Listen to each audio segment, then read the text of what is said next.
Okay, imagine this. A continent, the Americas, just teeming with millions of people, huge cities, really sophisticated farming, landscapes completely changed by human hands, all long before any European explorers showed up. Does that picture clash with what you learned in school about America before Columbus? Because for a lot of us, yeah, it really does. It absolutely does. It's a powerful image and honestly a bit unsettling for many because it challenges narratives we've held for centuries. And just so you know, you are experiencing a unique two-host AI conversation powered by Google's NotebookLM, designed for, well, a deeper, more dynamic analysis of books like this one. That's right. Today we're diving into Charles C. Mann's huge book, 1491, New Revelations of the Americas Before Columbus. And our goal here isn't just, to give you a summary. No, not at all. We want to really unpack how. How does Mann build such a convincing case? How does he persuade us to completely rethink these deep-seated historical ideas? We're looking at the rhetorical skill behind a book that, frankly, turns a lot of assumptions upside down. And it really does flip the script. I mean, for generations, most of us were taught what Mann calls the pristine wilderness idea. Right. The idea that, before 1492, the Americas were mostly empty, maybe some small primitive groups wandering around, but basically untouched, ecologically passive land just waiting. Waiting for discovery. Yeah, it's a convenient picture, but like you said, fundamentally wrong. It painted this blank slate.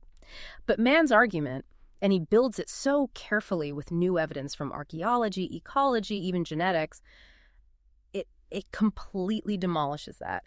He argues pretty convincingly that indigenous peoples developed these incredibly complex populous societies that actively shaped their environment. It wasn't pristine, it was managed, engineered even. Exactly. Yeah. It's a massive shift. And Mann breaks it down in the book, focusing on key areas. First off, population. The traditional estimates. Just way, way too low, laughably low sometimes. Mann basically debunks those, showing evidence for millions more people than we thought. And he doesn't just say, oh, there were more people. He shows you how they get to those numbers. Like estimates for North America jumping from maybe a few 100,000 to possibly, 18 million? It's staggering. It is. And you think about what that implies. Huge settlements, complex farming systems, things that were kind of hidden until the science caught up. And it wasn't just numbers, right? It was sophistication. Mann really highlights the cultural achievements. We're talking advanced technologies, highly developed agriculture, massive organized cities. Tenochtitlan comes to mind immediately, the Aztec capital. Yes, a perfect example. I mean, the infrastructure there was just incredible for its time. A city built on a lake with causeways, canals, these floating gardens. It was an engineering marvel. Honestly, put some modern city planning to shame. It really does, and not just in Mexico. Mann goes into detail about how people actively engineered landscapes, especially in places like the Amazon. That's maybe the most surprising part for many people. I think so, too. The evidence, like terra preta, these super rich, black, man-made soils. Right, built up over centuries with charcoal, pottery bits, organic waste. Exactly. It shows they weren't just passively living in the environment. They were actively shaping it, enriching it, creating resources. So it begs the question, right? If these societies were so big, so advanced, why did we end up with that pristine wilderness story for so long? Where did the real story go? Well, Mann touches on this, and it's a crucial, tragic part of the story. The demographic collapse after European contact, mostly from diseases the native populations had no immunity to. Yeah, straight dying. It was catastrophic. Wiped out vast percentages of the population, shattered societies, cultures, knowledge systems, and that devastation, unfortunately, made it easier for those misleading empty land stereotypes to take hold and persist. Okay, so uncovering the facts is one thing, but Mann's real achievement maybe is how he persuades us. How does he get readers to rethink something so fundamental? What's the magic there? Yeah, that's the fascinating part, the rhetorical mastery. First, he builds credibility, ethos, right from the start. He's not just an academic in an ivory tower. He's a respected science journalist. Right, known for deep dives, interdisciplinary work. Exactly. That background gives him authority, but also makes the book accessible. He can explain complex science clearly. And he seems really transparent. He doesn't hide the controversies or the ongoing debates among scholars. He presents different sides. He cites tons of sources, talks to leading researchers himself. It builds this sense of trust, like you're getting the whole picture, warts and all.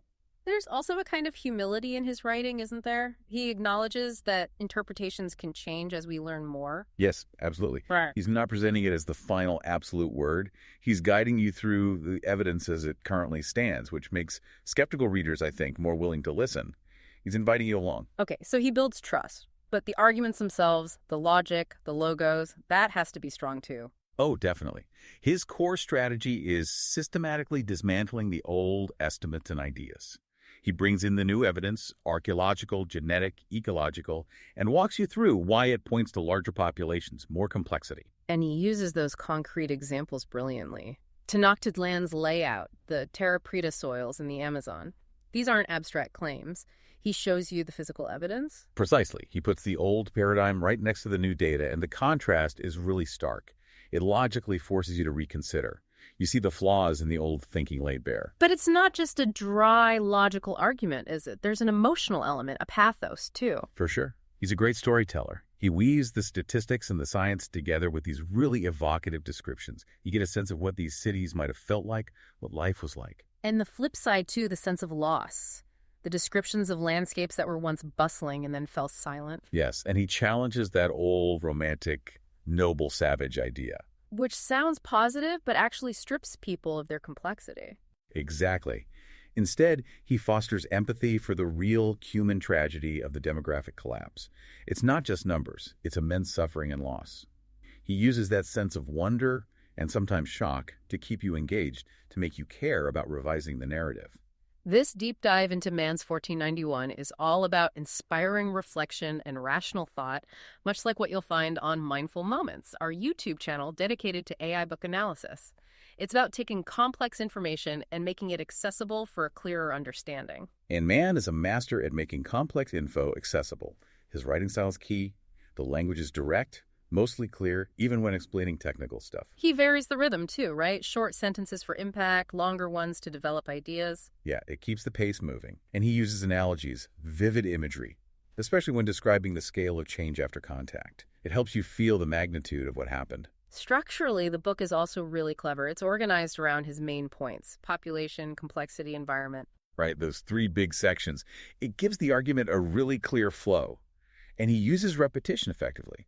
That what we thought versus what we now know contrast. It really hammers the point home. And the juxtaposition old myth next to new science, it just sharpens the whole revisionist argument. He also uses some subtle techniques, like occasional rhetorical questions. How can we really know? That make you pause and think. He connects to other historical events, other scholarship, giving context. And there's sometimes this subtle irony, a bit of wry commentary, especially when he's dealing with those persistent, pristine wilderness myths. It keeps it engaging.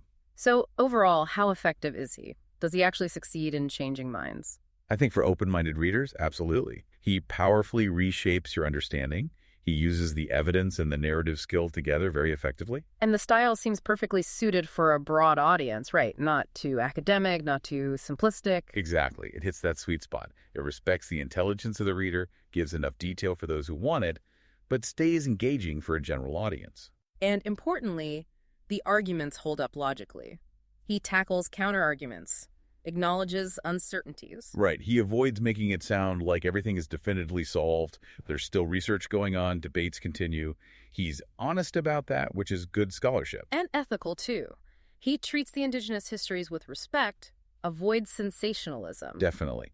There's a humility there, an awareness of the sensitivity of the topic. So why should you, listening now, care about all this analysis of a history book? Well, it's more than just history, isn't it? It's a fantastic case study in how narratives get built, how evidence can totally overturn what we thought we knew. Yeah, it underscores why critical thinking is so vital, especially when we encounter historical accounts or really any information. Question the assumptions, look at the evidence. It really shows the power of one book, researched and argued well, to fundamentally shift perspective. So summing up, 1491 is just a brilliant example of persuasive nonfiction. It uses evidence to dismantle myths. It shifts the focus away from purely colonial perspectives. And it models how to engage with history critically, using really smart rhetorical strategies. It shows how deep research, plus good storytelling, can lead to this powerful reimagining of the past. Intellectually stimulating, but also quite moving. Absolutely. If you found this exploration interesting and want more insights that really make you think, remember to check out Mindful Moments on our YouTube channel. And for more conversations like this one, exploring important books and ideas, be sure to find our podcast wherever you get your audio content. So here's a final thought. As you picture those complex, thriving societies in the Americas before Columbus, ask yourself this. What other foundational stories, what other historical narratives that we take for granted might need a similar reexamination? What else should we look at with the same critical eye Charles Mann used? And a great question to ponder. Click the link on screen for a summary of this incredible book, 1491. Please subscribe to this show, share this discussion if you found it valuable, and maybe consider picking up a copy of the book via the link. And most importantly, keep thinking critically.